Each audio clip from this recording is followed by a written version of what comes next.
이별 통보받고 범행 계획한 게 맞습니까? 처음부터 살인 의도 있었습니까? 언제부터 범행을 계획한 겁니까? 범행 은폐하려고 한 거 맞나요? 지난 프로파일러 면담 때 어떤 얘기 하셨는지. 피해자에게 미안하지 않으십니까? 한 말씀 해주세요. 자, 이제 경찰 수사가 진행이 됐고요. 검찰 쪽으로 넘어갔어요. 뭐 보강 수사도 있을 수도 있고요. 뭐 추가적인 조사도 있을 수 있죠. 화면 좀 보겠습니다. 일단 경찰에서는 계획범죄 쪽으로 무게를 두고 있어요. 그래서 여기 보면 1, 2, 4 뭐 이유가 좀 나오고 있는데 손정혜 변호사, 경찰이 계획범죄 쪽으로 약간 방향을 거의 좀 뭐 이렇게 굳히고 있는 것 같은데 그 이유는 뭡니까? 일단은 흉기를 미리 이제 소지한 채로 여자친구를 특정 장소로 유인했기 때문에 계획적인 어떤 정황이 존재한다는 것이고요. 그리고 투신 직후 경찰이 사실은 살인 사건의 존재를 몰랐습니다. 살인 사건이 있다면 필히 혈흔이 묻어야 되는데 옷을 갈아입은 상태였기 때문에 옷에 혈흔이 전혀 없었다는 거죠.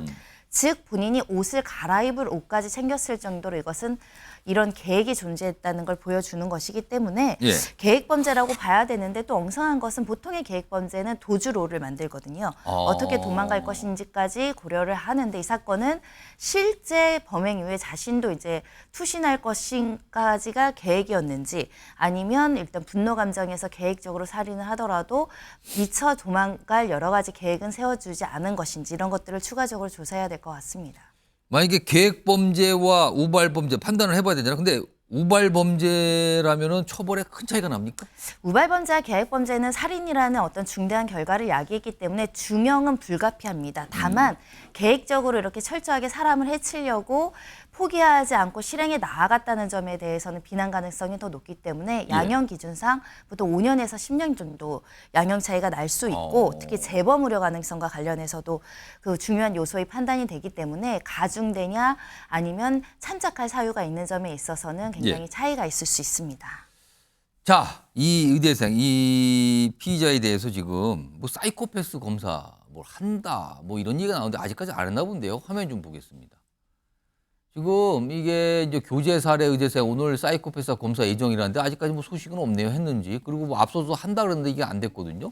근데 여기 보면 사이코패스 진단 검사 보면은 이게 만점이 40점이라는데 뭐 우리나라는 25점 이상이면은 사이코패스로 판정을 한다고 그러는데 이윤옥 교수님, 사이코패스 검사는 본인의 동의가 있어야만 하는 겁니까? 아니면 상관없이 할 수 있는 겁니까? 그럼 일단은 뭐 동의가 이제 있으면 편한 할 수가 있는 것이고요. 예. 뭐 다른 이제 그 신문 과정에서 또 측정이 가능하기 때문에 예. 간접적으로 검사도 가능하게 이루어지게 되는 거죠. 어. 그런데 그 문제 자체는 이게 그 사이코패스 검사라고 하는 것이 국내에 2004년도에 그 도입이 됐는데 예. 뭔가 좀 왜곡되게 그 도입이 돼서 예를 들면 끔찍한 범죄가 생기면 무조건 뭐 사이코패스 아니냐 이런 여부에 대해서 관심을 갖는데 예. 사실상 그렇게 되면 다른 구조적인 문제, 사회의 문제, 이 사건의 본질이 오히려 제대로 파악되지 못하는 그런 문제점이 있죠. 아, 그러니까 그 개인의 초점을 맞춘다는 그렇죠. 거네요. 그러니까 그 얘기는 결국 뭐냐면 사이코패스 이 사람 독특한 성격 때문에 이런 범죄를 했다. 그러면 그 다음에 다른 것에 대한 고민, 제도에 대한 보완, 이 사람에 있어서의 사회적인 양육 환경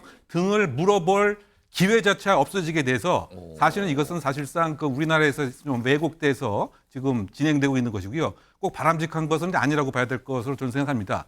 그 해외에서는 이른바 이제 임상 그 심리적 측면에서 예. 연구하는 차원에서 무엇인가 이 사람은 일반인하고 달리 거짓말도 잘하고 공감력도 없고 그러다 보니까 뇌의 구조도 좀 특이한 것은 아니야?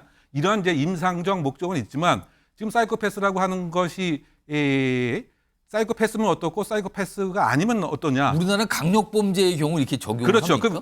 그러니까 그것을 꼭 해야 되는 문제도 아니고 양형에 뭐 반영되는 것도 아닌데 예. 국내에서는 이게 정말 일부 그 심리학자들에 의해서 좀 왜곡되게 지금 뭐 도입된 것이 아닌가? 뭐 저는 이제 그런 지적을 하고 싶고요. 더군다나 외국 연구 결과에 의하면 예. 소위 그 강력범죄의 사이코패스 점수나 성공한 CEO, 성공한 정치인, 성공한 예술가의 사이코패스 점수가 거의 비슷합니다. 더군다나 그 사이코패스를 연구했던 그 학자도 예. 사실은 사이코패스였다고 본인이 또 얘기할 정도로 그렇다고 본다면 사이코패스라고 하는 것이 그 사회의 구조적인 문제를 사실은 아주 숨기기 위한 도구적인 개념에 불과하다. 이런 비판이 사실 그 많이 있기 때문에 예. 뭐 이것이 굳이 꼭 필요한 것은 그 아니라고 저는 생각을 하는데요. 어쨌든 지금 이번 그 사안 같은 경우에 있어서 무엇인가 핵심은 왜 교제 폭력이 이렇게 빈발되고 그렇죠. 있고 왜 가부장적 생각은 계속 갖고 있는 우리 그 사회에 있어서의 그 제도는 왜 뭐 무엇이 문제냐 예. 뭐 이런 것 초점이 좀 맞춰야 될 필요가 있다고 생각합니다.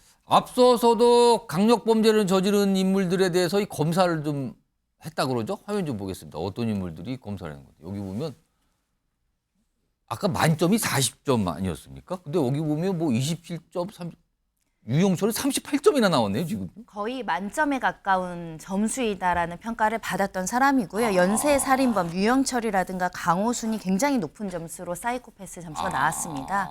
이 점수가 높게 나오는데 가장 중요한 부분은 공감 능력입니다. 공감 타인에 능력. 대한 아픔을 공감하지 못하고 하다 보니까 굉장히 기계적으로 살인을 하는 경우가 있을 수 있다라는 점에서는 공감 능력이라든가 충동성 그리고 죄책감 이런 요소를 따져서 사이코패스 점수를 이제 분류한다라고 이제 보는데 예. 워낙에 잔인한 형태의 살인이기 때문에 대체 이 사람이 왜 전에 내가 좋아했던 여성을 그런 식으로까지 해쳤는가에 대한 공감 능력이 정상적이라면 어떻게 이렇게까지 범죄가 나올 수 있는가 이걸 보는 건가요? 그렇습니다. 그러면은? 아무리 의대생이라서 목 부위의 경동맥의 위치를 정확히 안다고 하더라도 흉기로 사람을 그 특정 부위를 20차례 찌른다는 것은 상상하기 어려울 정도의 잔인함이거든요. 그렇기 때문에 이 사람이 어떤 심리적인 상태에서 어떤 범행 동기로 어떤 목적으로 이렇게 살인을 잔인하게 했는지를 이제 밝히기 위한 검사로 이제 사이코패스 진단도 해보고 일반 심리 검사도 해보고 진술 분석도 하고 있다라고 보입니다. 손중희 변호사, 이거 한 30여 초 남았는데요. 마지막으로.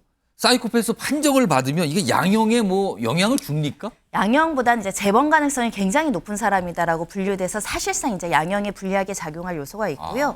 가장 중요하게 요즘에서 활용되는 것은 이제 교정 시설에서 이렇게 사이코패스가 높은 점수를 나오는 강력 범죄자들 같은 경우는 예. 재범 고위험 수용자로 이제 분류해서 그 관찰하고 상담하고 치료가 진행되기 관리를 때문에 한다는 집중 관리 대상이 되게 됩니다. 그러니까 그 판정은 재범의 가능성 또 약간 어떤 위험의 가능성 이것 때문에 이제 관리 대상에 들어가는 기준으로 쓸 수 있다 이런 말씀이네요. 알겠습니다.